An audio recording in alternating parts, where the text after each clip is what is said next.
I cannot understand why, after something like this happened over the weekend, that Alejandro Mayorkas wouldn't quit. I would resign immediately. I've also called on the Athens-Clarke County local government to resign immediately. Georgia, it does not legally recognize sanctuary cities or towns or counties or anything, but yet they were set up as a sanctuary city. And I guarantee you, tens of thousands of parents out there that send their students and their kids to the University of Georgia there in Athens, they don't know that. They don't know this is a sanctuary city.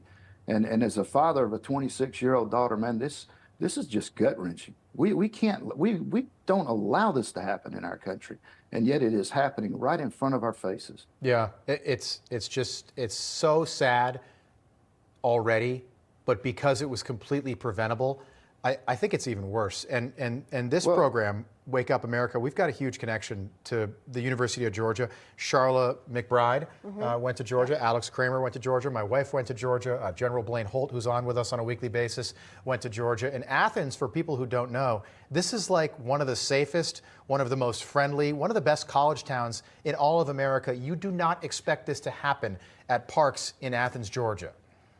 No, you don't. You don't. And it's one of the reasons I think that that the local government there, and they say, oh, it's a technicality. We're not technically a sanctuary city. But when you walk like a duck and you quack like a duck, you're a duck. And that's what they've been doing, is allowing these people to flow in there. And you take this fellow right here for the Sibera. Now, where was he at before here? He was in a sanctuary city called New York. Got arrested numerous times there. So where does he flee to? The next sanctuary city. And it's listed. It is listed as a sanctuary city in the list as Athens, Georgia. We've got two other places here in the state of Georgia. They need to be shut down. I know the state legislature is working hard this week to pass some laws and get those into the books where we can make the penalties harder on these cities that are allowing this to happen in our state. Yeah, and why do you think they all want to go to New York and these sanctuary cities? One of the things that I learned today, and I was surprised, but Venezuela won't take them back. They said, forget it. China too. I can't imagine that that's happening. So you have people who come here legally, and then even if we wanted to send them back, we can't. The worst of the worst. Yeah. So we take them in, and they're like, they're your problem now. Well, we have death penalty here in Georgia, so we can settle up with this fellow. But wherever we picked them up from, that's where we need to drop them back off at. They came through the southern border, send them back to the southern border. Mexico's just as responsible for this as anybody. They could stop this. They could help us stop this, and they have in the past.